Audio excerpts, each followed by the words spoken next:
Hey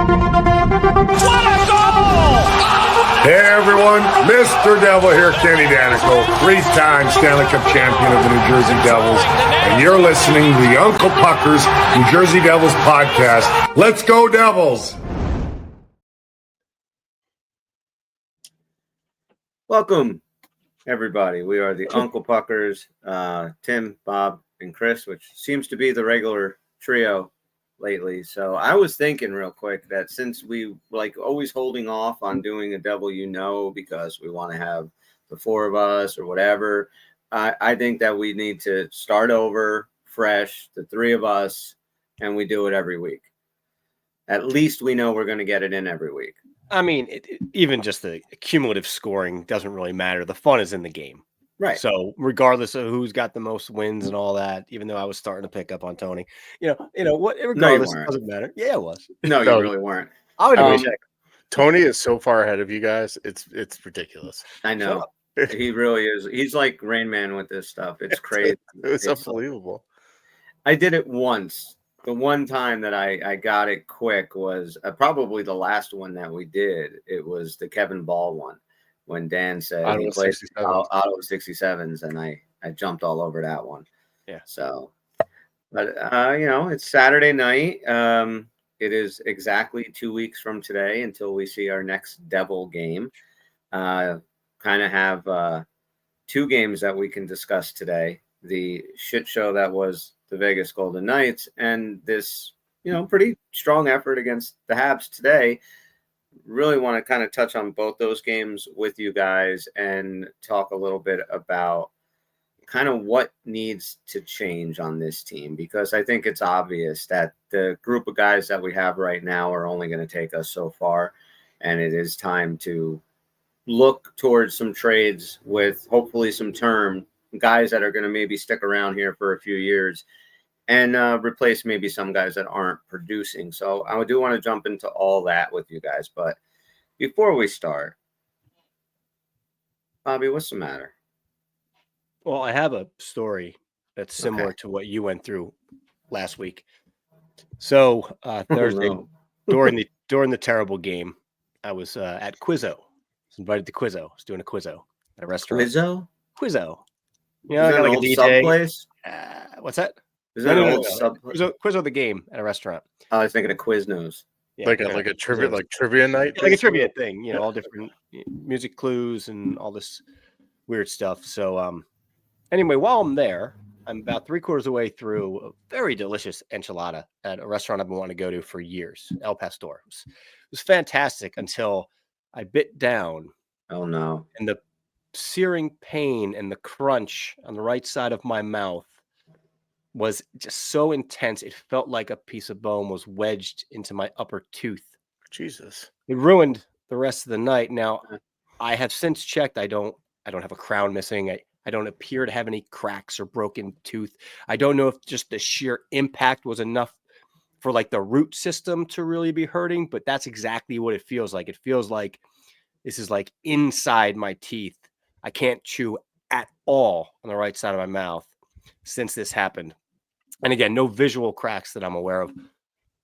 I'm giving it a few days, just assuming it's going to be an impact pain, a swelling that will go down. And if it's not, come Monday or Tuesday, I'll, of course, go to my dentist because they'll be able to see if there's, in fact, a crack or something that I can't see. Look at my mouth. I just thought it was so funny that you had just done that. And, it happens to all of us at some point. But for it happened to two of us in separated by 5 days. No, not even. It was the day. It happened to me. When did this happen to you? The Thursday night? During the shitty game. Yeah. During the Vegas game. During the Vegas game. Yep. Yeah, mine was Wednesday. So the day before. Oh, Jesus, it was that close. Yeah. Right. So no pressure at all. I have no idea what's going on with it, but they look fine. But man, I mean, the crunch, it was like, what kind of bone was in this thing?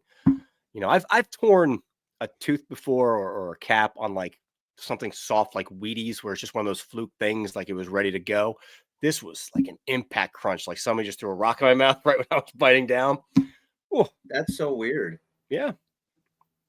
Did you take Advil and stuff just to see if the swelling goes down, if that's what it is? It's not visibly swollen, but I did take it once or twice to see if it kind of helped take the edge off, and it did. Right. So, yeah, we'll take a look at that. I had to finish the enchilada, of course, because it was delicious, but it hurt to do so. Yeah, see, tooth pain is probably the worst pain. It really is. It's so fucking bad. So I that's why like mine was it's searing pain through my whole body. I was like, I got to get to the dentist now. But I could see where mine was. Like Right. you can't see anything. Can't see anything. I can't tell you leaving that night because it's chilly out. Obviously, I did the whole super breathe in test, and like the air did Mm-hmm. kind of rattle me and hurt my teeth a little bit. So I was getting it doesn't do that now, but I literally can't bite down on anything, even something like a banana. Can't even do that. No cock munching. No cock munching. No, that's off the table for at least 2 weeks. When do the Devils get back? 2 weeks. 2 weeks. Yeah, You'll be back to munching cock. Hand jobs only for me for a week. Yeah, I know. It kind of sucks, but he had super smooth hands. Kid never worked a real day in his fucking life. It's wonderful. So, anyway, I'm fucking eating soup for the rest of the week. Jesus Christ. Yeah, right. should. Just precautionary. Yeah. Like, you guys are horrifying. Jesus. It's always the chicken. What kind of dental care do you guys have? It's like we're Canadian or something. Yeah, British. Yeah. Right. There you go. Yeah. So the good part about all this, though, is that I seem to have a really good knack for missing the games that are like utter shit. And judging by some of those little charts that Timmy put out there, that Vegas game was the utter shit that we've ever done. So I had the information at my fingertips to know, is this a game I even need to watch anything on? Do I need to replay it? The answer was no. I left that shit off. I could tell by your text. I could tell by what was going on that there is no reason I need to put myself through that. So whatever you're going to talk about from that loss, other than me knowing it was one of the worst losses we've had, that's about it. I did not watch that. There wasn't many, not many games infuriated me or have infuriated me the way that Vegas game did. I was so angry watching it. Like, it was just, they literally didn't give a shit about this game. And I give a ton of credit to Vegas. And if this was kind of a one-off thing, I might even say, hey, look, that was all Vegas and the Devils just, it happens. But the fact that we've seen the Devils do this now, seemingly every other game, that's what really kind of pissed me off. Like, you just got done with Pittsburgh and it took overtime to do it. You got a big home game. There's a possible 4 points left before this break. And that was the effort that you gave on Thursday night. I thought it was just disgusting, mistakes all around. And Simon Nemec, that might have been one of the worst defensive games I've seen anybody play in a Devil uniform. I mean, he was so much better today. But you look at that Thursday game, Tim, you and I were kind of texting throughout, but when he took that icing after the stupid ass penalty that he took, where, the guy was just bullying him and he didn't know what to do. So he just kind of bear hugged him from behind, takes the 2 minutes. Then he's back out. You have him and two other forwards coming up through the neutral zone. You make an outlet pass and there's probably a good scoring chance. And he just chucks it down the ice from behind the red line, ices the puck. I was so pissed. And I think they scored after that faceoff. Yeah. I think that so it led to directly led to a offensive zone faceoff for the Knights, which they scored on. And I was just livid with this guy. And then he didn't see a whole lot of ice after that. But the mistakes, the one-timer, he snaps his stick, just everything that could have gone wrong for Nemec. And in turn, I thought that brought Luke's game down because I think Luke was trying way too hard to cover up for his mistakes. And it's like, dude, you're not quite there yet that you can be that guy bailing your defensive partner out right now. Like you need help sometimes. And, not a knock on Luke. It's only his second year. And, but after that game, this is why I can never be a general manager, because my emotions run way too hot during You certain weren't things. overreacting at all. No, I would have called up like the fucking, you know, Florida Everblades and been like, send a bag of pucks up. You're getting Nemec and Mercer. Fuck these guys. You know, like that's where I'm at. I would have just dumped them to any shitty ass team in the ECHL. But yeah, it was just, you know, I calmed down. And then of course today's effort, which you know, I do want to discuss in depth with you guys. But Tim, what did you think of Vegas and whatever else you got to say? Some of the trade proposals you were texting to me, you were like, fucking, I don't know, Nemec for Raquel, but I don't care. Mercer and Nemec, and give them all away. I don't give a shit. Real quick, I would do Mercer for Raquel in a goddamn heartbeat. Yeah, I do Mercer for Raquel, one up, straight up, and Mercer plus for Boeser. Well, we could get into that Okay. in a little bit. Dude, Bobby, you missed like the worst game I've ever seen in my life. Like, I could not believe how bad it was. Credit to Vegas; they're a very good team, and they just stepped on our throats and didn't let us up.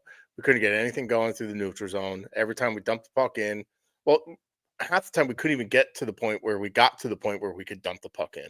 Like, they would just take it back from us in the neutral zone, just bully our guys. And yeah, then our right plays back died on the red line. You're right. It was awful. Like, it was like that kind of wrote about it, like that 3-quarter ice game where you're kind of controlling your blue line into the offensive zone. Like, every single transition we were trying to get out of the zone and through the neutral zone just wound up on their D stick, right back to their forwards, right back in our zone. It was infuriating. And then when on the off chance we actually did get it into their zone on a dump in, we had no forecheck. We had no one getting after pucks. We just couldn't get anything going, and it was right back out and right back in our zone. I could not believe I've never seen a team play as bad as it did. It's like if like the varsity high school team in your area played your son's team right now. Like that's how bad it was. And twice where we successfully retrieved the puck on a forecheck and just throw it away on an errant pass. Like, I remember Palat once, successful forecheck, got the puck back, slid it behind the net. It was right to the defenseman, their defenseman, right to the wing, to the center, out of the zone. Like, we had no top of the zone pressure to disrupt anything. In the top of the zone, our D were already falling back on their heels. We're just on our heels the entire game. It was just not pretty. And Nemec, yeah, he had a fucking awful game, man. Like his first shift, he got blown through by Anderson, just got absolutely cooked on the toe drag move. Then like his second shift, he blew a tire, and I was like, oh man, this kid's in for one tonight. And then like not even like 10 minutes later in the first period, the guy just walked right by him on the left wing boards. The left wing came down, just walked right past him, and Luke would, and like you said, like Luke had to be like, oh shit. Like, Luke's used to Pesci over there, like doing cool stick tactician stuff. And he's like, oh shit, I got to go help him out. So, brutal game, throw it away. You know, Vegas is good. They're even though they've been scuffling a little bit, like their D core is so big and so mobile and so good. Like, we just had no answer for that. And that kind of worries me for the playoffs. Like, Carolina's D core is kind of pretty similar. They're big, they're mobile. They're hard to get through and around. We gotta fix something. Systematically. I think there are some flaws in Keefe's systems where it's almost overly defensive. I do appreciate the shutdown D. That's great, and it was awesome in December when it was working. But when we're playing defensively and it's not working defensively and we can't even generate offense either, that's when our shit breaks down pretty badly. Yeah. Like, if you look at like when we got the puck in neutral zone regroups, that's when the D gets the puck on top of our zone, right below the blue line. Our forwards aren't even on the television screen. Like, they're all the way at the far blue line. So our defensemen are sending these stretch passes to the forwards that are completely stationary or have a defenseman right on their hip. So their defensemen are so good, they're just breaking that up. Or our forwards are tipping it into the zone, then we don't have any other forwards to get any speed to go after and chase the puck. Just a frustrating, bad game to watch. Did not like it. No good, no fun, very bad game. When they get in that way, when the teams do play them like that, and it's always kind of the same teams, right? It's the Carolinas and like you said, the Vegases, the teams that play a very good defensive structure, which we play a very good defensive structure until we don't. And we have such a habit of getting away from that game, our game, whatever that game is, because Keith is very big on different teams, different game plans. Let's stick to this. We could probably have more success like with Montreal, like doing the forecheck. We had great success with that today. It was they look fantastic, especially the fourth line, and we'll talk about them. But I feel like if the game plan isn't clicking right away, it's every guy trying to do too much. And it completely everything. Then you're missing, you're missing your first pass out of your zone. You're making all the stupid mistakes. And it's, Jack trying to, throw a seam pass through 3 defenders and to Brad. And it's no, that simplify everything. And you look at how today went, where they basically simplified everything. And your great defense led to offense. You buried the chances when you had them. A lot of good about today. But again, you played Montreal. I get it. An NHL team is an NHL team. Vegas is not Montreal. And if you want to have delusions of grandeur of lifting a Stanley Cup, you better be able to hang with the Vegases. So, Bob, what do you think about today? I'm sorry. Sorry, just to layer onto that, I apologize. The difference is sort of stylistically like a team that we play against. I think there is kind of a book out that like if you trap or like if you clog the neutral zone, it's hard for us to get through. However, not every team either has the personnel to be able to really pull that off really well, or has that kind of neutral zone system in their bag that they practice and is part of like their system structure. So that's why sometimes I think it's easier for us to do that. Like Vegas clearly has that in their bag. I don't think Montreal necessarily does. So that's what I just wanted to layer on top of that. Bob, what did you think about today? I like today. Today was a really fun game to watch. It was mostly a clean game. Structure, finish, timely saves, forecheck, had a little bit of everything. Obviously you got the shutout there. Like I said, that was just exciting, fun, fairly crisp game to watch. It gave me optimism going into a much needed break. One of the things I particularly liked about the game was Jack's goal, because as he's coming down on that 2-on-1, Montembeault is playing him right. He knows it's shot because the defenseman was in such a good spot, right? He knows it's a shot coming. But Jack was still kind of selling past a little bit because his stick was pointed like directly to where Bratt was coming down the wing, which also happens to be like the same exact line for that far corner top shelf. So he didn't have to put much behind it to kind of snipe that in the corner. And I just found that fascinating because you got the D who's exactly where he's supposed to be. You got a goalie who absolutely knows the shot's coming. And you still had Jack looking like he's selling past till the very last second when he didn't even have a pass. And then he beat him clean. Like he beat him super clean. He kind of froze him. So he had a goalie knowing where he was going, and he still kind of froze him. I just really love that goal, and the effort altogether.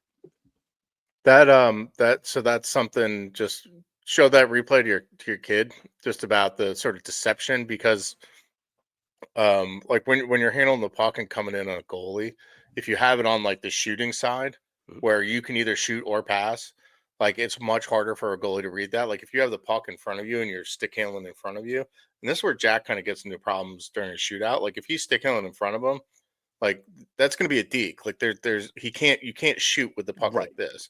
You can shoot or pass or deke from this type of positioning. So it's a good catch on that. I'll tell you what I liked most about today's game. And there were some things I didn't like. There were still some structural things that, a couple of times getting hemmed in the defensive zone and stuff. But for the most part, the thing I like best about it is after 2, we're up 2-0.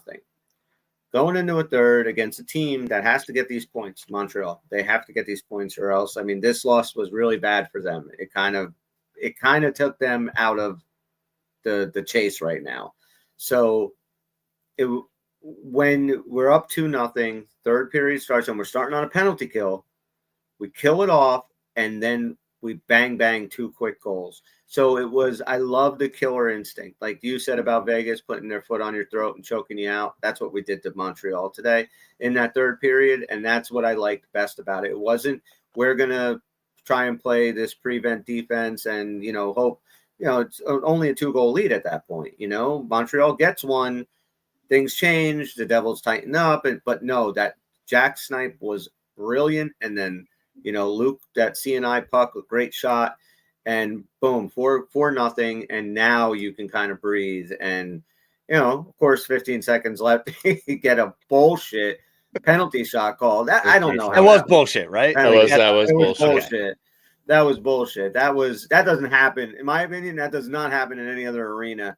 No. Other than Montreal. Really would have hated to see him lose a shutout on that. I know. Right there. Yeah, the interpretation, like you're supposed to have a clean breakaway from a certain point to be able to get a penalty shot, and I feel like that clean breakaway from a certain point has really been massaged a lot recently on penalty shots. I think we didn't play all that great. We had great moments. I think our finishing was finally there for once. Like we finished off chances. We had several. I feel like the juxtaposition of the two games made it seem like we played a lot better than we did, because the Vegas game was so bad. But we had a lot of sustained offensive zone time. A lot of our, even the fourth line had some good ozone time. Jack's line had some good ozone time. But that hollow Mercer Meyer line got just absolutely caved in over and over and over again, and multiple times. It's because Mercer's can't clear the fucking puck, man. Like, I'm so ready to ship this guy off somewhere. I don't care where. Just he should be the centerpiece of a package for that scoring wing that we need. And I don't know if you want to segue a little bit, but that's just still in the Montreal game. And thank you for putting that up. Jake Allen was shutout, man. He was Jake was incredible again, and this guy, and I actually sent you guys his stats as a fill-in, right? What do you have, 34 stops or something like that? 34 for 34. I think so. Including they gave him a free opportunity to score, and he still couldn't fucking score. So he's had since Markstrom's injury, Allen's been 934 save percentage, 875 high danger, 10-ish goals saved above expected.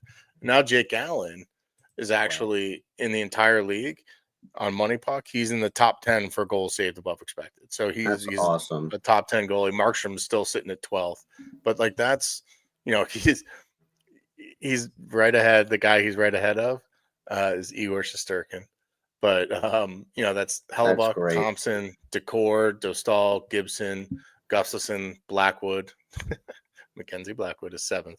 Joseph Wall, and then Jake Allen. So it's good to see. We have good goaltending. It's nice to finally have good goaltending. He's second in the league to Hellebuck's 6 shutouts with 4 as the backup. Quite impressive. Yeah, I'm going to include a bunch of stats in my little recap tomorrow, but there's some fun ones. Like this is 7-team shutouts for the first time since 15-16, which was Schneider. This is one of my favorite ones.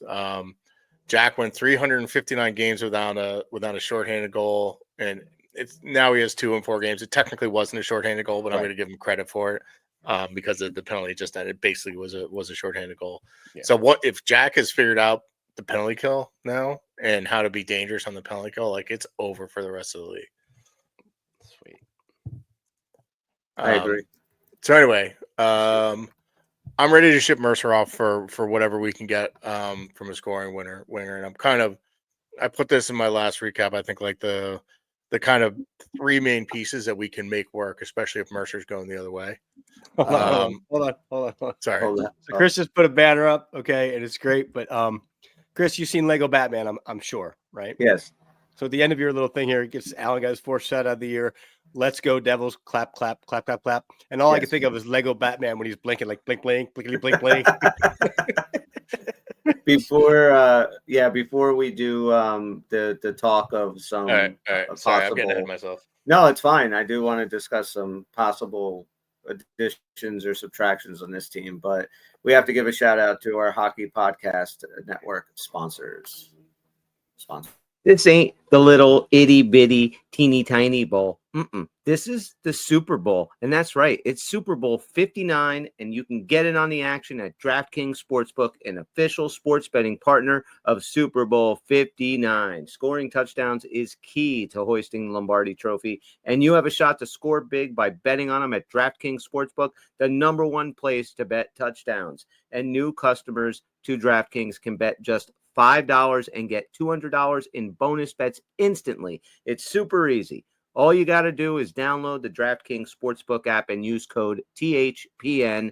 That's code THPN for new customers to get $200 in bonus bets instantly when you bet just $5. Gambling problem? Call 1-800-GAMBLER. In New York, call 877-8-HOPE-NY or text HOPE-NY. In Connecticut, help is available for problem gambling. Call 888-789-7777 or visit ccpg.org. Please play responsibly on behalf of Boot Hill Casino and Resort in Kansas. 21 plus age and eligibility varies by jurisdiction. Void in Ontario. New customers only. Bonus bets expire 168 hours after issuance. So for additional terms and responsible gaming resources, visit dkng.co/audio. That's DraftKings Sportsbook, the official sports betting partner of the NFL. The crown is yours. By the way, you say yours. Yours. I have a question. How come DraftKings allows us to say Super Bowl and nobody else allows us to say Super Bowl? Like any other ad reads or whatever on any other shows, like for FanDuel or Underdog or whatever, there's a big game coming, but this script specifically says this is Super Bowl, whatever number it is, 49. 59. But why? I guess they're sponsoring it. I guess they're allowed to say.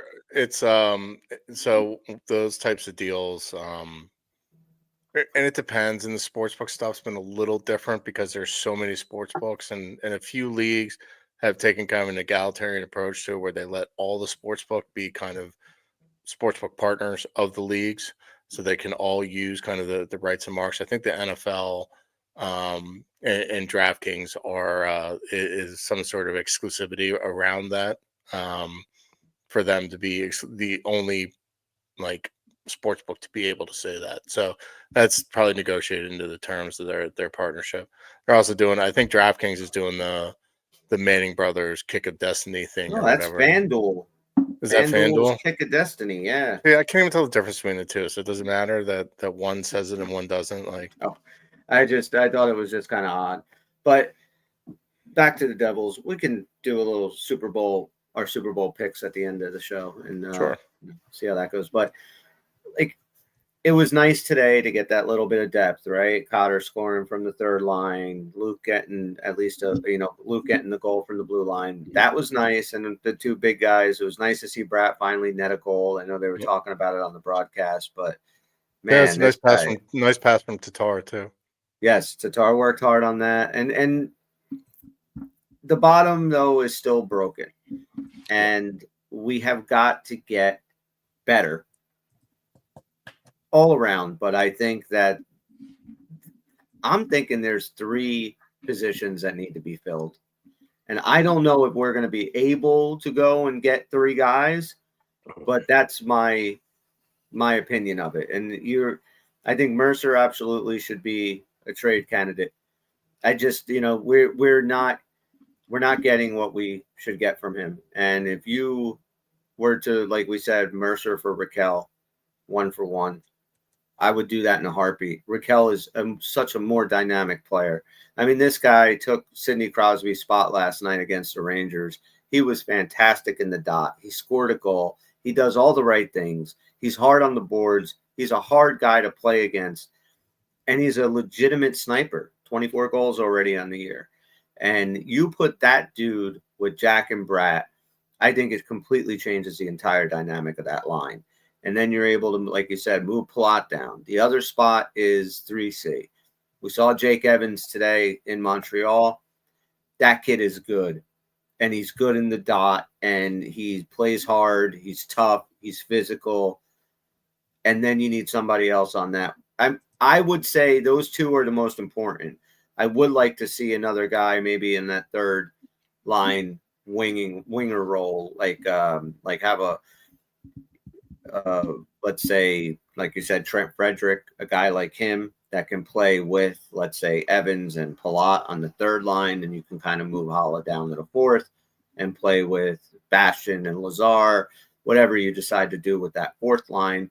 But Hala gives you now a fourth line that can win faceoffs, can still work hard and penalty kill, do all that responsible shit that we need a fourth line to do. Again, Lazar was invisible today. Bastion, again, not too much. Tatar, like you said, I thought he had a good game. But the fourth line in general today, I thought did very well. They were the ones involved on both those goals, and they were the main forechecking line. They were able to kind of hold that offensive zone. I love the Devils when they're able to sustain that forecheck and sustain that offensive zone pressure. And directly, like we saw it in the Chicago game, saw it today, when you're able to make those line changes while you have possession in your offensive zone, I mean, there's not a team better coming off the bench. I mean, all of a sudden you got a wide open Brad, a wide open Hughes, and it works. But we have to be able to sustain that forecheck a lot longer than we've been. That's my opinion of what we need. And I'm not saying it has to be those guys, but a, winger to play with Jack and a 3C, absolutely, and possibly another winger to play in the bottom six. But curious what you guys think. I mean, that lines up, dude. It really does. I mean, obviously we need a scorer to sit with Jack, and obviously we need a 3C. By getting that, and depending on where the addition also comes for some subtraction, I don't know what else we might possibly have to do. We'd have to wait and see what would come of that. But I'm not disagreeing with you that ultimate goal would also be something new and better and improved on the fourth line, for sure. I mean, we can't run what we're running out there right now for the rest of the year. I mean, Dowling needs to go back to the AHL. Halla is not up there to see. We know Heischer's coming back. But you still got the Mercer inconsistencies that's there. We flirted with Nason on the upper lines, but I mean, Nason just gives you so much extra gravy when he's down there on the third. I don't know yet, but yeah, I definitely agree with you. I'm starting to look at some big names for the right side with Jack, and 3C is just so important. Timmy, what do you think? I think there are three guys, that I'd be fine, if not very, very happy with if they brought in with Jack. But I think for any of these guys, based on their salary and term, Mercer's got to be part of it going the other way. I just don't see any other way around it. Like, Palat isn't going to be a guy going the other way, and he has no. We need to move big money. Yeah, we would need to move that kind of money out. And that's Brock Boeser, Raquel, or Jared McCann. Those are kind of the three guys. I think they're on bad teams that still, I think all of them except for Boeser. I think McCann and Raquel still have a little bit of term left. Raquel, I don't know. Real quick, I don't know about McCann, but I know that Boeser's a UFA after this year. So if you get him, it's a rental. Raquel is $5 million AAV till 27-28. So is there any indication that they're willing to trade this guy, or are we just saying this is the guy we want? I heard Raquel on the market. I have heard that the Penguins are looking to kind of move off of him. I know Boeser, just because that team is where they're at, and they're probably not making the playoffs, even though they did win today. But you got Quinn still injured. You got rid of JT Miller. They're probably not going to make the playoffs, and he's a UFA after this year. So if you're not making the playoffs, Brock Boeser has to go. There's no way in hell they're going to keep him to just have him walk if they can get any kind of assets for him. Do we have any sense of what that would be? For Brock realistically, Boeser? Well, I wouldn't give Mercer up for Brock Boeser. No. Without some type of at least conversation in agreement, in a negotiation for an extension. I don't want to end up in Carolina's position. We could discuss Mikko Rantanen in a minute.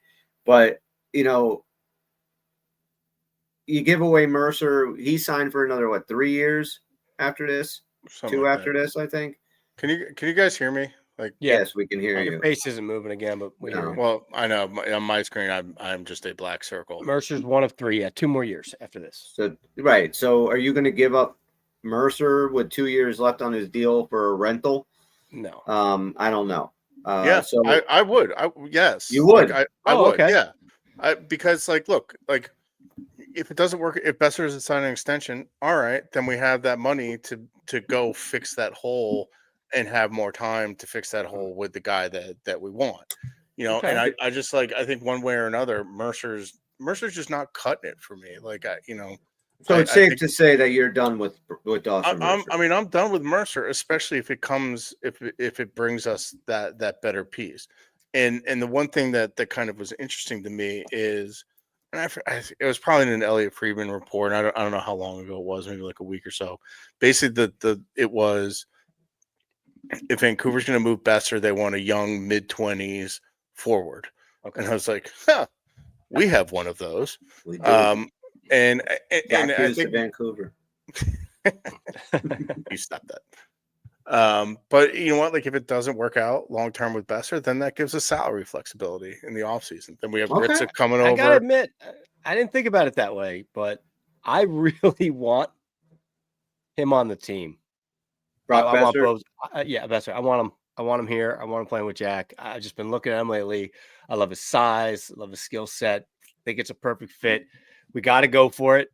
I think for the next 6-7 years. That's exactly right. Like, we Yeah. go for it this year. If it doesn't work, we have that salary flexibility in the offseason. Like, I Okay. don't necessarily see a loss in that. I don't know who's a UFA this summer. I haven't really totally looked into that. But there can also be like a hockey trade worked out this summer. I don't know, but like, you got to go for it this year. Like, that's kind of been. So you'd rather do this than do draft capital Yeah. or minor league talent. Well, You I mean, if prefer it it's this way? just draft capital and we keep Mercer, like, I want to see Mercer succeed. Right. He's a homegrown kid, one of our draft picks, and it could get into kind of looking at a broader view and sort of hindsight of some of Fitz's draft picks, and it's not looking all that great in the first round. Like, you think that draft was Holtz, Mercer, and Stillman, and then who's the other one that didn't land very well? Stillman. Who'd you say so far? Stillman, Holtz, and Mercer. Nemeth.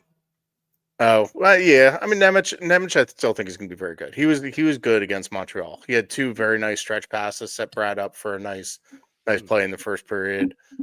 He does go. I'll use the Crocodile Dundee term. He does go walkabout a little bit, where it goes a little bit rogue, and it's kind of interesting to see how there's a sort of new breed of defensemen where they are a little bit of a rogue agent.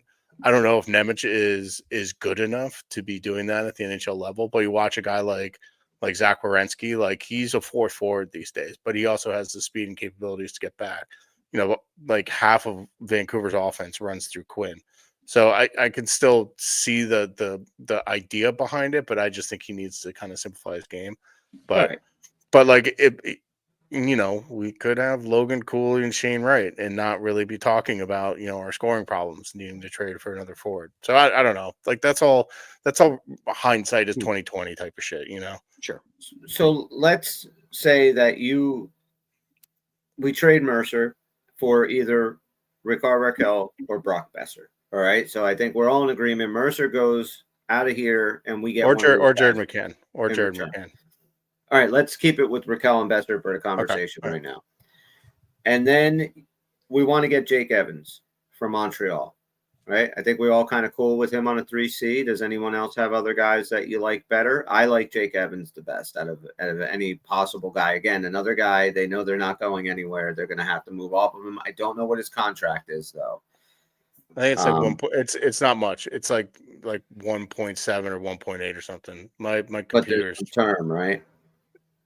I don't know. Hang on. I'm gonna hop out really quickly and hop back in just because my computer's fucked. Okay. Right now. That's fine. All right. So now, what do you think that, Bobby, do you get for what do you have to give up for Evans? I mean, I can't. Yeah, I haven't really looked up like his stature, to be honest with you. I need to do that. I don't know who to put for 3C. You have more of a grip on that. I just know it needs an upgrade. You know what I mean? So let me take a look at him real quick. I like Jake Evans, and I think a guy like Trent Frederick, who brings the physicality. He's tough. He's got some hands, and put him on the line. Like right now, I have line 1, Jack, with Bratt and either Raquel or Boeser. Yep. I have Heischer with Meyer and Nason. Me too. I have Evans with Palat and Frederick, and Holla with Bastian and Lazar. Now, I would be fine with, for Evans or Frederick, moving Bastian in a package. Maybe Bastian and a couple picks or whatever goes to Montreal or goes to Boston for Frederick. And then we can plug whoever else into that fourth line winger, Nolan Foote. I'm sorry. Did you say your fourth line was Cotter, Holla? Oh, shit. I forgot about that. Never mind. You said Tatar, right? No, I said Laser, Holla, and Bastian. I completely forgot about Cotter. It's got to be more like Cotter, Holla. And between Bastian and Laser, I'm taking Laser, I think. Yeah, so it would be Cotter, Holla, and Laser. Yeah. So Bastian now is we can move him to one of these teams for Evans or Frederick. Yeah, I'm even okay. It'd be a throw in or a legit part of it, depending on how the team views him. But yeah, you move them. But I also like the idea of maybe. All right, maybe I'm thinking too hard here. Let's get rid of Frederick. Let's not pick him up, and let's move Cotter over to the third line to play with Evans and Palat. So who's more apt to go to the other wing? For which line? For if you put Palat, Cotter, where the hell is and he? Evans on the same line. I'm back. Can you hear me? Yeah, we got you, buddy. Thinking. What I miss? I think Palat is a little bit more of a. Chris, run through your lines again. We'll give you our hypotheticals here where we're at. So we only made 2 trades, okay, and so that's it. So Frederick's not coming right now. So the first line we have Jack is centering Bratt and either Raquel or Boeser. We have Nico Heischer with Timo Meyer and Stefan Nason. That's the second line, and then we have Jake Evans with Palat and Cotter. Okay. And the fourth line, we have Holla with Laser and Bastian, unless we trade Bastian to Montreal for Evans, and then we can just move Nolan Foote. I don't care. Well, we still have Tatar on the contract too. If he's no, I'm dumping him. We're getting rid of him, and you don't care if you just we're gonna get take him out the door. Money. But you know what? Tatar for like a 5th or 6th rounder or something. Yeah. But, I mean, I'm okay if he ends up on the fourth line with Holla and Lazar. I actually think with Holla on that fourth line, it's actually a legitimate fourth line. And then you're looking down the middle. Look, cups are won and lost down the middle of the ice. Yeah. Jack Hughes, Nico Heischer, Jake Evans, Eric Holla. That's pretty good. That's good. That's really good. How much? Sorry, I need to hear this in layman's terms. Hockey fans. How much is an upgrade is Evans over Holla? Like, be real with me. Like, I think that Jake Evans he's really good in the dot, but I would say probably about the same as Holla as far as face-offs. Percentage-wise. I don't have the numbers in front of me. But Jake Evans he has better hands. He's faster. He's bigger. He's more physical. He'll get into shit. He's that kind of guy. He's the kind of player that I think in playoff time would be that guy that's a lot harder to play against and be that hard-edged dude. And I think if you paired him up with Cotter, I think that could be a really physical line that can score a shitload of goals. I'm wondering, I think that Holla has always been drawn up as our prototypical 3C need, but it could be that they flip-flop. Like, I don't know that. I guess what I'm trying to say is I don't know that once we get down to that level, I think as long as line chemistry makes the most sense, I wouldn't be so worried about who's 3 and 4. I just want those 2 lines to produce the way you expect those 2 lines to produce. Now, I also have a list here of all UFAs going into this summer. So we talk about, like you said, Boeser, right? If we get Boeser and we make a little run with him, but then he walks, these are guys that are available. Sure. I'm going to give you what their previous AAV is and who they are, and you guys say yay or nay. Okay.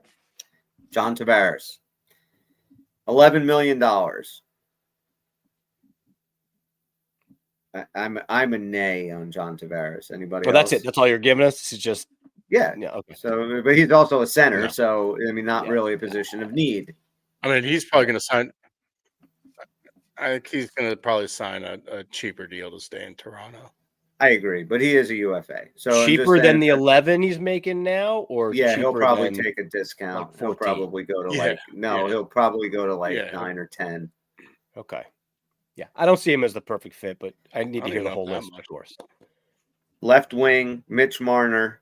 Hmm. Right now, his AAV is almost 11 million, 10.9. He's going to want to be in that 12, 13 million range. And if Toronto has a run and he's a part of it, he might start asking for 14. So I'm kind of out on him.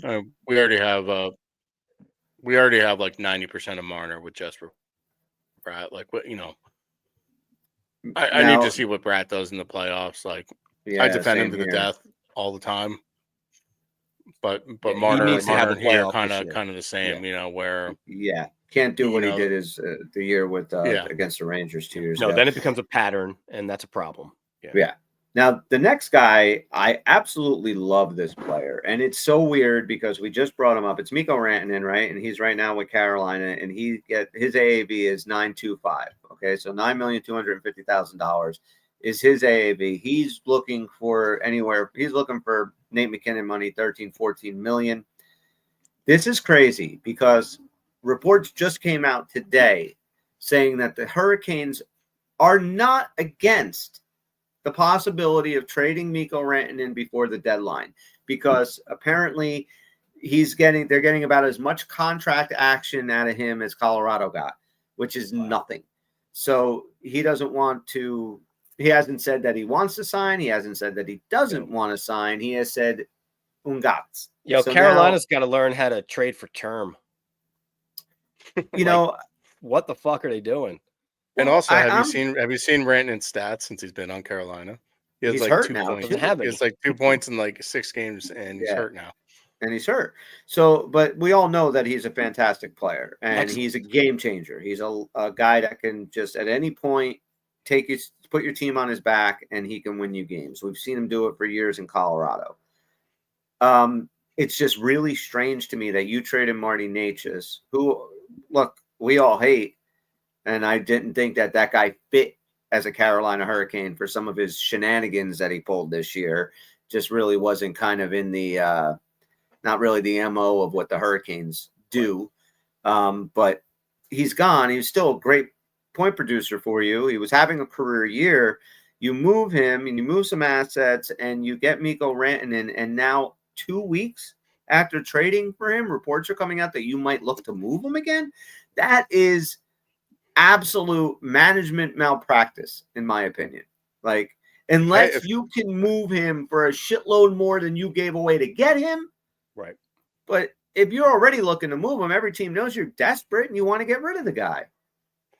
Yeah, and it's it takes a certain type of player and a certain type of guy to be able to plug into that Brendan Moore, faceless, nameless type of system. They've never really had like a big superstars type of guy, and Necas was emerging like that. But you look what Necas is doing in Colorado, and actually just really I listened to a PDO cast a couple of episodes ago. They kind of did a mixtape on Necas and how he's fitting in with McKinnon, and it's almost like the analogy they used is that he's kind of free now, and he's free to like Rod Brindamore dictates a pretty north-south grindy type of game, right? And Necas is kind of a bit of a pretty flower and likes to play a lot more east-west, and with McKinnon he's able to do that now. And now Rantanen, being used to that Colorado more free-flowing, freestyling type of system, now being inserted into this very north-south system is kind of stifling him a little bit. It's a really fascinating dynamic. It really does. And it makes sense. I mean, look, Marty Necas was bitching about his playing time and power play time and all that other stuff last year. He thought he should have been, the guy playing on the top, getting the most minutes and playing on the top line and all the other stuff. And I guess there is some truth to that because he's playing well with McKinnon. And, you're right. The Carolina Hurricanes are the closest thing in the NHL to what the Devils were in their heyday. Yeah. They're the closest thing. Everybody on that team has to sacrifice their personal goals for one 100%, goal, one goal only. Yeah, that's a good point. Yeah. It is a defensive first system. The biggest difference is we had Marty Brodeur, and they just have guys, and you're not winning a cup with Freddie Anderson, and you're not winning a cup with whoever the other guy is that plays Kachekov or whatever. I just don't think you're winning a cup with those guys. So I think Carolina, it's going to come. Yeah, it's going to be the two of us this year. If the Devils do this trade deadline right, they get healthy, we can beat Carolina in the first round, with or without Mikko Rantanen. I believe that. Yep. So the question is, would we be interested in him as a right? I was just going to ask. So, would you sign Mikko Rantanen for 13 or 14 million? I'm not going that level for him. I really want the player, but I just look at like some of our contracts and the big contracts and the fact that we were just talking about needing 3 things. So no, I'm not giving him 14 million at this point. Timmy? Yeah, I mean, unless we unload Timo somewhere, I don't see that kind of fitting very well. But because that's the sort of guy that you're replacing. I mean, I don't know. I would definitely just money wise. But see, like we have very low contracts, right? I mean, I know we have a lot of guys, but like Jack's getting, a great contract. Nico's got a great contract. Jesper's got a great contract. Even Meyer's not over, really too much overvalue. I'm reserving everything I have to say about Timo Meier until after this playoff run is done, because I also think if you shore up the third line and you had, or whatchamacallit, and you get him back with Hischier and Nason and maybe allow him to drive the play a little bit more instead of always kind of, falling back and letting Hischier kind of do his thing. I think if maybe Meier needs to be on his own line like he was with the Mercer and whatever. I want to see Meier in the playoffs. I love Mikko Rantanen. If you could make the money work, I would definitely entertain this. I mean, why is it every other team though? Like Edmonton, they just signed Draisaitl for 14 million. They have McDavid coming up. He's going to probably get 15 over 15. You have all these John Tavares 11 million, fucking Matthews 14 million, Marner almost 11 million. Why can't we fit a fucking 14 million guy in a $14 million contract in our team? I just don't understand that. I think we can have multiple. With the way the salary cap's going, I think we can. I cringe at the fact that we might bring in another top tier guy, this time blowing away any other salary at 14 million. So we're back to the conversation of, hey, which one of our awesome top tier guys is relegated to third line minutes, like in a Timo Meier? Like Timo Meier is our highest paid forward, and I expect more points out of this player, and it's not there. And we've talked about his game and how great it is and what he's doing, and I'm all for that. And I love the type of game he plays and the power forward. I think we need that element on our team. But at almost $9 million, I'm like, what happens if we bring in a $14 million player? Oh, yeah, that's right. We could just move Timo around wherever we want. I don't know that Timo can do that. All right. So I agree with you guys. If you were to move on, if you were going to really think about, okay, we're going to bring Mikko Rantanen in, then you have to find a trade partner for Timo Meier. I agree with that. And like you take a look at. Take a look at what, Tim? So I pulled up Edmonton.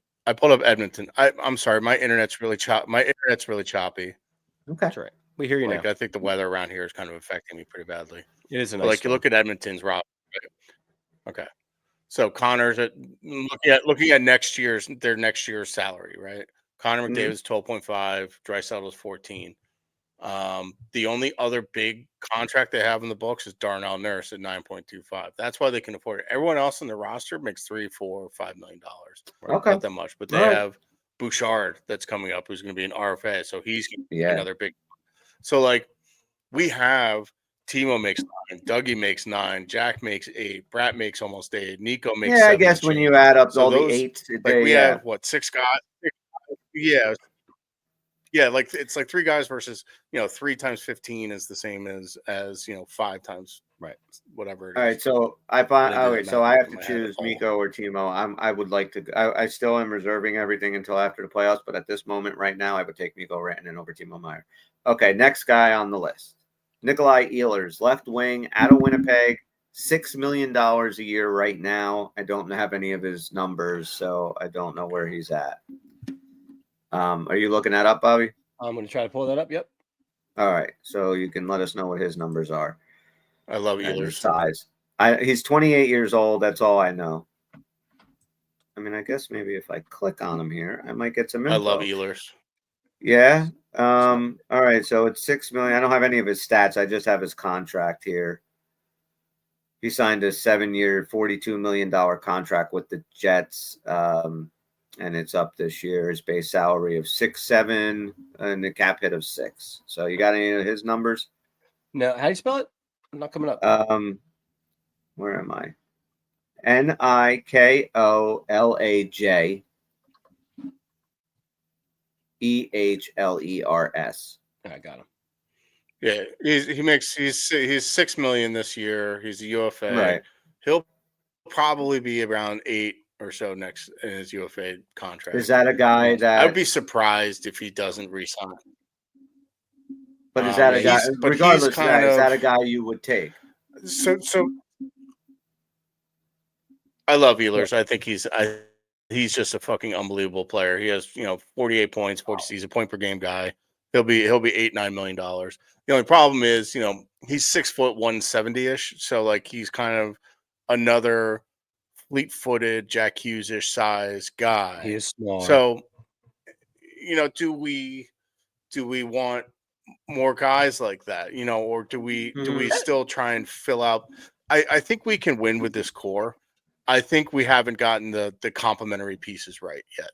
Like that's why I think we need some construction done in the bottom 6. That's why agree. I think. But I think like the top 4 or 5 forwards are kind of in place. All right, I'm gonna just to save time instead of going through like every name. I'm just gonna ask you guys certain names, and you just say like whether or not you think they could fit on this team. All right. The next guy up is Nicholas Backstrom, center, $9.2 million. Yay or nay? No. Nay. Right? We don't need a center. Taylor Hall, he gets $6 million. Would you bring Taylor Hall back for more than $6 million? I'd bring him back for less than $6 million. I would too. Yeah. Andrew Mangia, he's getting less. He's getting older. Yeah, he's not worth that. Production's going down. I don't think anybody's giving him close to $6 million. Right. If you want to play in the NHL, you're getting like a $4 million, 4 to 5. We were talking about Taylor Hall and his $6 million hit. Like we would sign him, but his next contract is going to be for considerably less than $6 million. No. I mean, but if you get him for 3.5 or 4, you would do it, right? Yeah. Okay. I would under the right circumstances. It depends on how the team is constructed. All right. So the other guys here that I think we have Andrew Mangiapane, left wing at 5.8. We have TJ Oshie, right wing at 5.75. Andrei Kuzmenko, left wing, 5.5. Yanni Gord, center, little over 5 million. Center Miguel Granlund, 5 million. Then you have Riley Smith for the Rangers. He's 5 million. Jason Zucker, left wing, 5 million. How about this guy? Even though he's a center, and you want to talk about a good old replacement for Eric Holla, how about Sam Bennett? Ooh. Is he a UFA? Yeah, and he's 4.425. Why do I feel like he just signed? You give him $1 million raise. You sign him for $5.5 million. You trade off or get rid of Eric Holla, and you put that fucking legitimate badass as your 3C going into next year. I would love him as a 3C. He's one of my favorite players. I always get him and I think this, Bobby, I think this is what you're talking about. I always because they're both Sams, I always get him and Reinhardt mixed up in my head. So I'm thinking Reinhardt got the extension. Signed an extension. Reinhardt got the extension. Yeah, gotcha. Yeah, Reinhardt's nasty. Reinhardt Yeah, Reinhardt's the guy that he's 50, 60 goals. So we are not getting Reinhardt, but Right. And Bennett's only 28.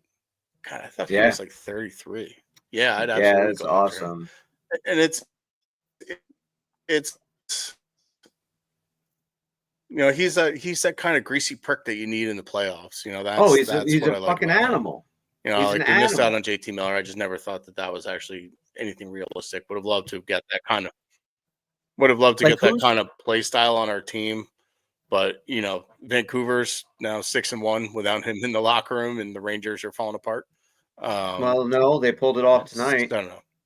Did they? They were losing and halfway through the third, and they scored 2. I didn't finish watching it. I was watching most They of the won in game. overtime. No, I think it was regulation actually, but I'm not 100% sure. But anyway, so look, okay, so this team needs to do. We're running a little late, so I kind of want to put a bow on the trade thing. This team needs to make some moves. Do you guys think that anything is going to be done at the before the trade deadline? Like Dory needs 2 weeks. Like I think if you're a player, the guy you're looking for is not playing in the Four Nations, this is a perfect time to make a fucking trade. What do you guys think? If our team has any balls at all, then we go for like a Brock Boeser. We get him in here and start there. Tim brought up a great point. Maybe we have to trade somebody like a Mercer, and then we don't get that return by keeping them, but we're still at a position of power going into next year. I think it's a statement move. I think it's a great move. And then it'd be a little easier to have some of the other pieces fall in line once we do that. If we get him on this team, and he's the guy I want over Raquel, he's the guy I want. If we get him here, I feel like we've got plenty of pieces together to find a 3C. And I'm trying to remember Brock Boeser in the playoffs last year for Vancouver. Was he that annoying? I mean, I know other than him scoring huge goals for them, like this dude was scoring every clutch goal for the Canucks last year in the playoffs. But was he that Sam Bennett-esque kind of pain in the ass? I don't recall. No, not Raquel. No, I said I don't recall. I know what you said. All right, Tim. Do you remember Brock Boeser in the playoffs last year? Tim can't hear us.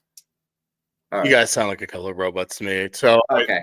No, I can hear you. I don't. I do remember him. He's a good playoff player. He's not particularly fast. So, but he would be really reminiscent of Toffoli. I think just that kind of smart veteran player. He's got decent size. He gets in the corners, digs around a little bit. He'll go to the net and get in front of the net and score some greasy goals. But he's got a really good shot. I think that's his kind of MO is being just a smart veteran player. Good leader, really good looking. Do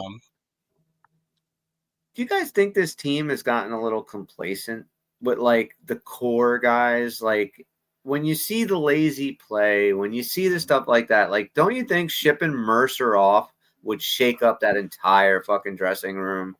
Like, we thought it was, it's Jack and Mercer and Nico and Timo, and these guys are all been there forever, and they're going to stay forever, and they're all signed long term. And then you just kind of pull the rug out and ship one of their boys out. I love it. I think you should fucking do it. Absolutely.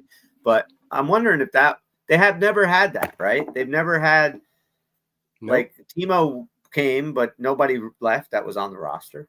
I mean, maybe Sharon Govich, but he was only there for a year and a half, 2 years. Yeah, and it's the core. What is the core? Right, and now you just threw a monkey wrench in the core.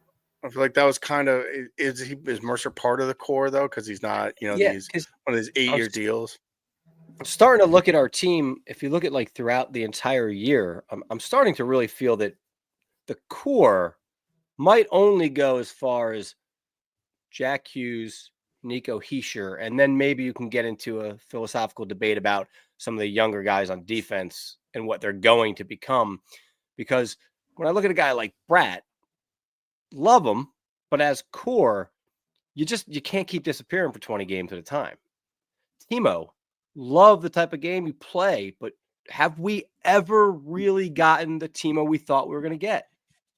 I mean, No. statistically, we have not. We're getting, yeah, and that's the problem. Is like we're getting the Timo play style, but we're not getting the Timo results that we need. Right. Everybody And talks about last year, the end of the year. Yeah. Oh, if he did that all year, he would have had 50 goals. Well, guess what? Right. He didn't fucking He's do not. it all He's year. not.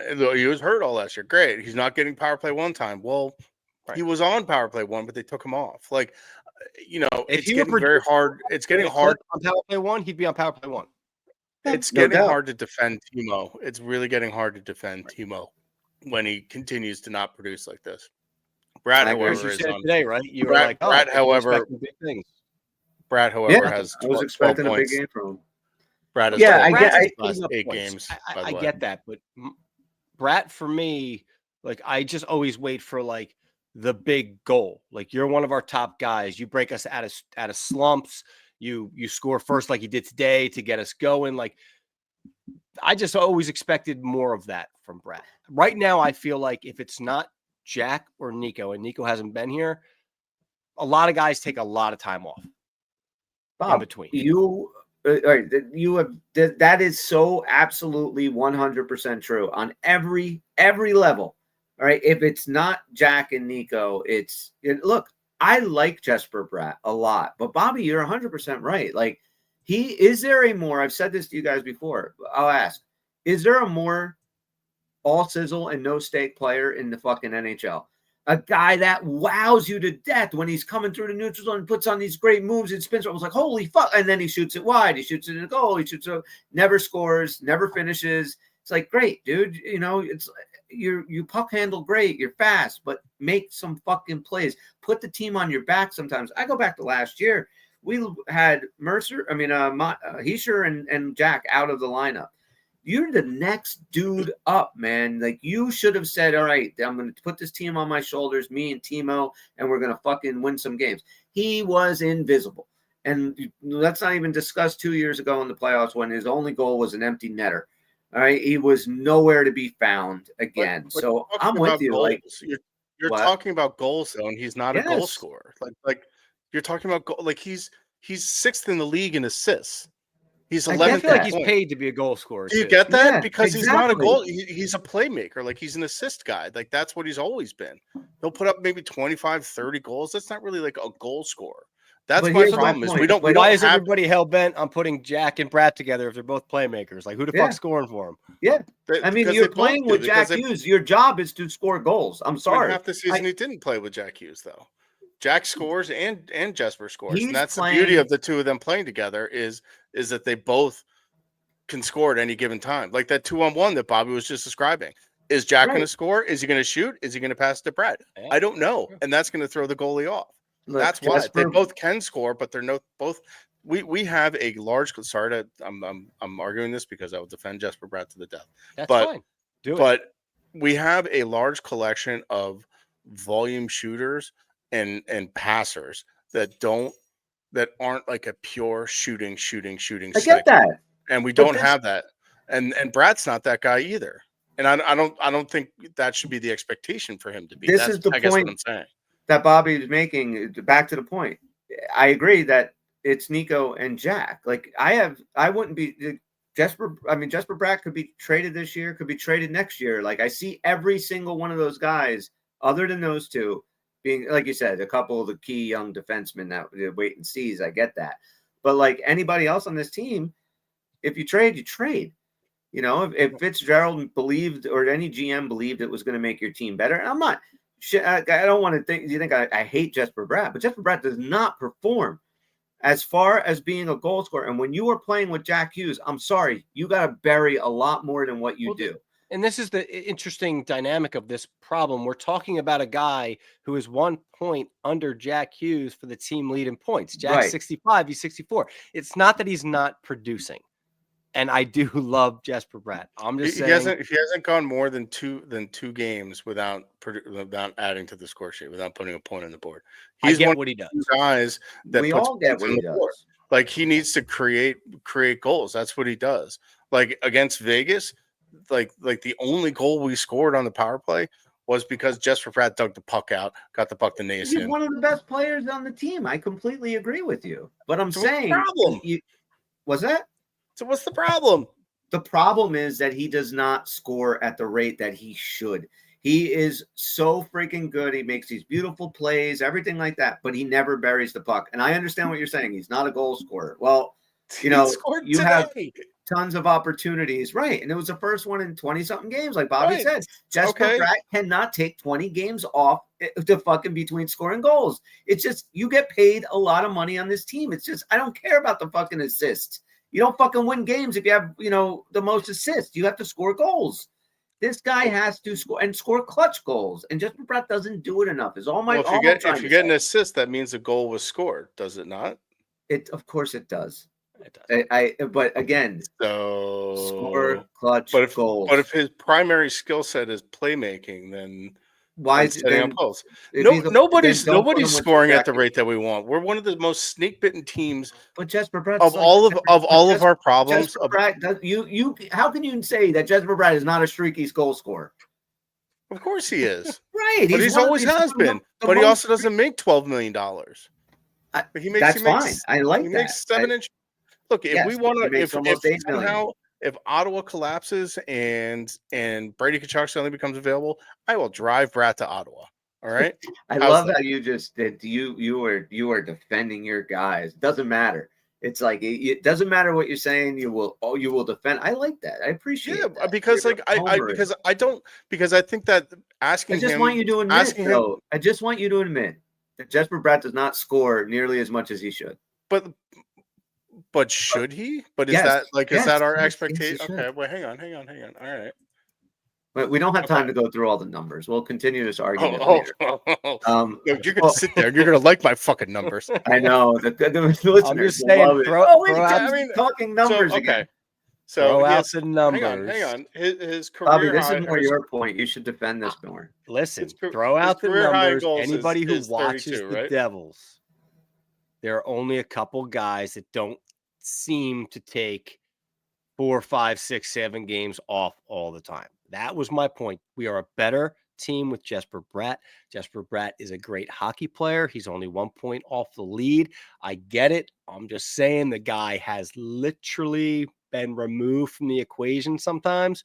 I know he's got the assists. I get it. I know how it all works. I'm just saying sometimes, tonight what he did is exactly what I'm talking about. Go out there, get that first goal for us. Put the team going in the right direction. That's all I'm saying. Bury the puck more. We win more games if Jesper Bratt scores more goals. It's very simple. And one thing I will admit is he is not the guy. Like you said last year when Jack got hurt.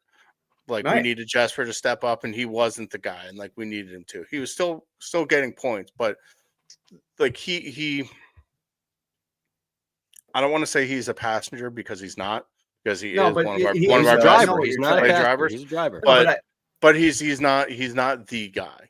But I don't necessarily think we need him to be the guy. He's still going to put up 90 points. I get that. I absolutely. I'm saying clutch goals. He doesn't have that clutch gene at all. I just don't see it in him. I want to, let's get into the playoffs. Let's go overtime. And Jesper Bratt is the guy, man. And I can see it happening. But up till now, he just doesn't seem to have a clutch gene. He's a great little addition. You could forget about him for 3 or 4 games, because he doesn't really do a whole lot. And then one game, he'll just be all over the place. He doesn't do a whole lot. Let me finish.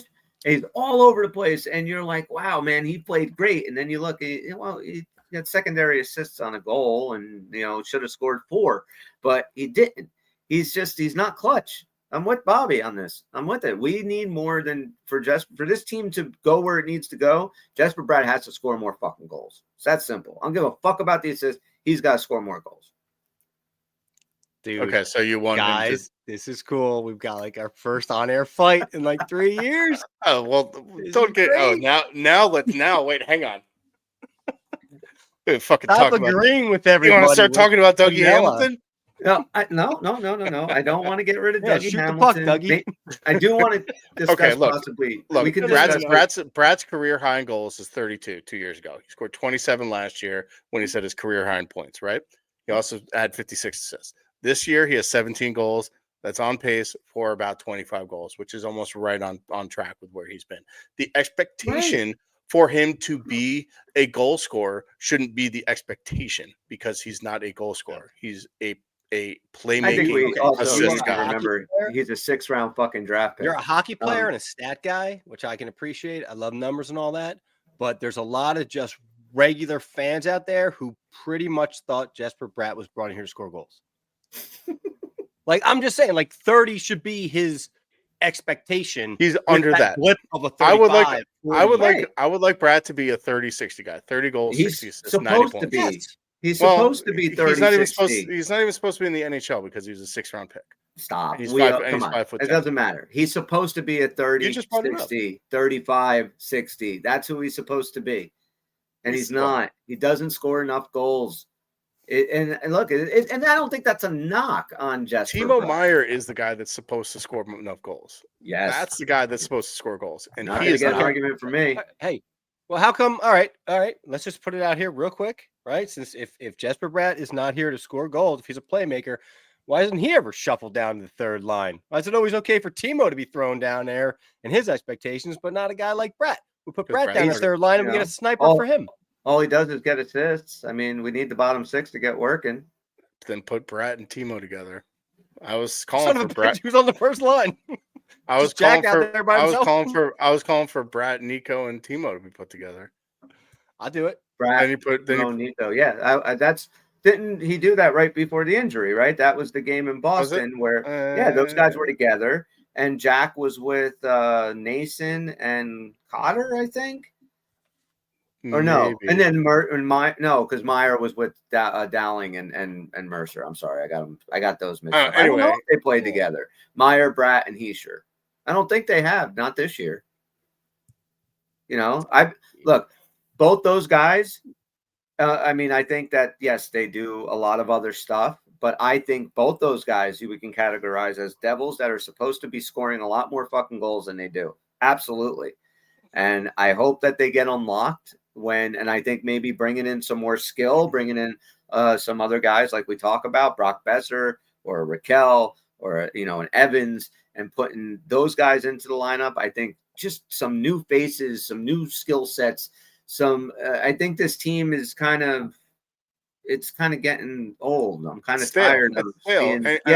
What we did, we need to inject some life. What slowly happened over the past couple of years, losing McGangbang and letting Boquist walk, we got slower in the bottom. Yeah, we did get slower. We got a lot slower. We sacrificed speed and some of that foot speed for size. And I think Fitz overcorrected a little bit that way and now he needs to kind of, the pendulum swing needs it like 22, 23, we were small and fast. Last year, we were just a fucking hospital ward. Now we're kind of big. We're big. We're actually one of the bigger teams in the league now, but we're kind of slower. So now we need to find that happy medium between the two. And that's what I meant about we have our core in place, but the complementary pieces around it, I don't think have necessarily fit in the way they wanted to. We also have a $6 million anchor skating with Jack and Bratt. Yeah, obviously we got to end. I just realized something looking at the stats that I think we need to look deeper into next time, because we've kind of talked about Timo Meier in two different ways. We've talked about loving the player and the type of element he brings to the game, and we've talked about his lack of production. I did not realize that this dude is sitting at 38 points after 56 games. He is a admirable plus 12, but he has 52 penalty minutes, which I know is part of his game, but we got to dive into this and see if that's actually helping or hurting us. Yeah, and at 38 points for $9 million, it's not enough. It's not enough. Pod. He's never had. I think he's had one 70+ point season and only one 40-goal season. So we were paying for that, but we can also talk about just how outrageously snake bitten he is. And I don't know if he is one of the unlucky. He hits a post a night, like he literally does. It's fucking unbelievable how many posts he hits, but. Like, and I get into kind of some of the money puck expected goals numbers. And I know those are kind of a little hokey sometimes, and I know a lot of people don't like them, but they do kind of show what we were just talking about. How somehow this guy just is unlucky. Like it's unbelievable. He's 18 points off a point per game pace. Yeah, but he's also $9 million forward. This is a big problem. he also fire like I don't watch him play. Watch where he shoots from. He gets like a shit ton of shots, but he shoots from like all kinds of weird angles. He does this like weird like spin shot from like when like he'll come around behind the net, up just above the goal line, just spin and shoot from like a really bad Yeah. angle. He does that all the time. Anyway, I know we spent Yeah, I 20 do minutes want to. arguing. I definitely do want to dive into Timo because that is very interesting. I think that we should do next show. We should really discuss him because, yeah, it's not. I'm saying, let's hope that I'm hoping that he can bring. I saw a glimmer of what he can bring in the playoffs when he was only with this team for a very short period of time. I'm really hoping that he's that guy. I don't want to compare, but I'm really hoping that he is a Claude Lemieux type of dude. And he seems like he could be, right? Where, his regular season, maybe not the most, but when game 83 starts, he's a fucking animal and he's a completely different player. And I'm really hoping that that's Timo Meier. But if he doesn't perform in the playoffs this year, I agree. We got a problem. Yeah. Long-term problem. Anything else you guys want to say real quick before we wrap this fun little party up? This was hard. No, that's a good show. I there is one stat about Timo that I can save for the next one when we can actually delve into him a little bit more. But we've already, it's Saturday night and it's 11:15. Yeah, so we're gonna go. Thank you guys so much. Thank you guys so much for checking us out. If you are watching on the YouTube channel, please subscribe. Leave a comment. We'd love to hear from you wherever you're listening. Like a 5-star review, a positive comment, download, subscription helps the little podcast that could. For Tim and Bob, I'm Chris. We are the Uncle Puckers. We'll see you when we see you. Bye byes. I'm right. He's wrong. Fuck you, Steve.